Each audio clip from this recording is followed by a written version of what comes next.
فيديو النهاردة بقى لطيف وسهل وطلبتوه مني كتير.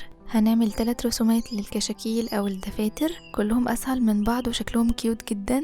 اي حد يقدر يرسم الرسومات دي لان هي بسيطة. بس قبل ما نبدأ الفيديو ما تنسوش تعملوا لي لايك. ده الكشكول بتاعي اللي هزينه من جوه، وزينت الغلاف بتاعه معاكم قبل كده في فيديو تاني هسيبه لكم في صندوق الوصف او في الكومنتات. هستخدم الالوان الفلوماستر دي وهبدأ ارسم وردات صغيرة كده يكون بينهم مسافات متساوية على قد ما اقدر. ممكن تعملوا نقطة كده بالقلم الرصاص عند الاماكن اللي هترسموا فيها الورد علشان ما تتلخبطوش. رسمت الوردات كده على صف واحد زي ما انتوا شايفين، وبعدين استخدمت قلم جاف اسود ده عادي خالص، ومشيت بالقلم الاسود ده على حدود الرسمة اللي انا عملتها بالقلم الفلوماستر. ولو هتسألوني ما عملتش العكس ليه ورسمت بالقلم الاسود الاول وبعدين لونت جواه بالقلم الفلوماستر، فعايزه اقول لكم ان القلم الاسود كان بيسيح لما كنت بلون جواه بالقلم الفلوماستر، وغالبا دي مشكلة في القلم بتاعي. يعني ممكن تلاقوا الاقلام اللي عندكم مش بتعمل كده.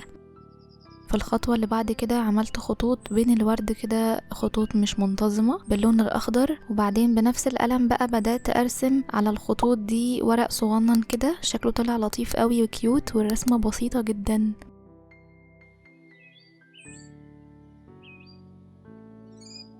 بعدين كملت الصفحة كلها بنفس الطريقة كده، يعني بروزت الصفحة كلها بنفس الرسمة. ممكن تكتفوا بقى بخط واحد كده او خطين، مثلا واحد بالطول وواحد بالعرض، هيبقى شكلها حلو قوي برضو. بس الرسمة عموما مش بتاخد وقت خالص وسهلة جدا. ممكن كمان تعملوا بالالوان الخشب عادي، مش لازم فلوماستر لو مش متوفر عندكم. كمان انا نسيت اقول لكم اني بحط ورقة تحت الرسمة علشان وانا بلون الالوان ما تطبعش على الورقة اللي تحت، فتطبع على الورقة اللي انا حطاها. هسيبكم تشوفوا الرسمة بشكل سريع كده انا كملتها ازاي.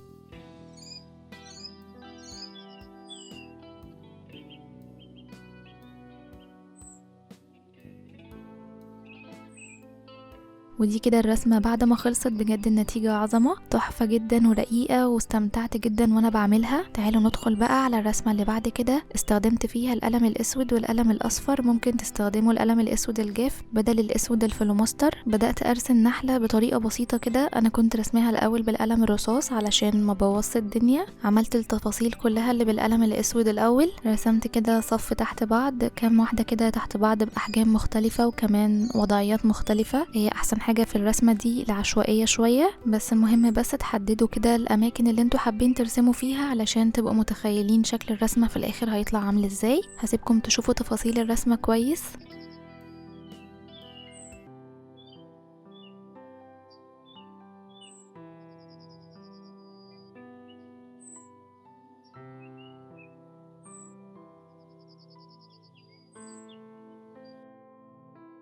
انا وزعت الرسومات كده بالشكل ده، وبعدين هبدأ اعمل خطوط كده متقطعة ما بين كل نحلة والتانية بشكل لطيف كده. برضو ممكن تبقوا محددينها بقلم رصاص علشان ما تتلخبطوش.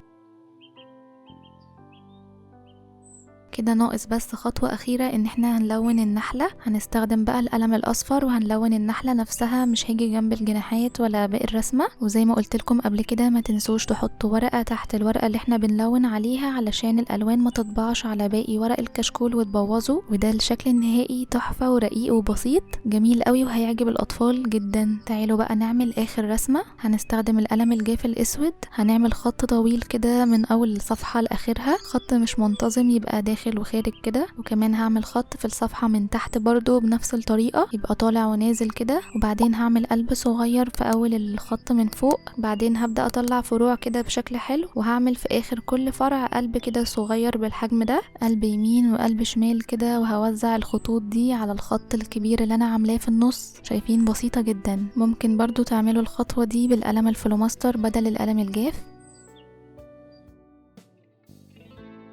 بعد كده هعمل نقط كده بالقلم الاسود وهوزعها عند الفروع اللي انا مطلعه منها قلوب.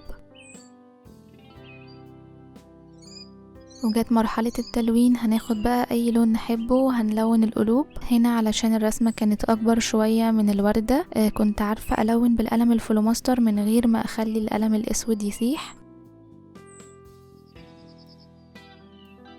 ده الشكل النهائي بعد ما خلصت تلوين. بجد رقيقة جدا جدا وكمان سهلة. كل الرسومات بتاعت النهاردة كانت سهلة واتمنى تجربوها، وما تنسوش تكتبولي انهي رسمة عجبتكم اكتر، وكمان اكتبولي لو تحبوا انزل لكم رسومات تاني زي كده تكون سهلة وسريعة. وما تنسوش لو عجبكم الفيديو تعملولي لايك وشير، ولو انتوا اول مرة تشوفوني ما تنسوش تعملولي سبسكرايب لقناتي على اليوتيوب.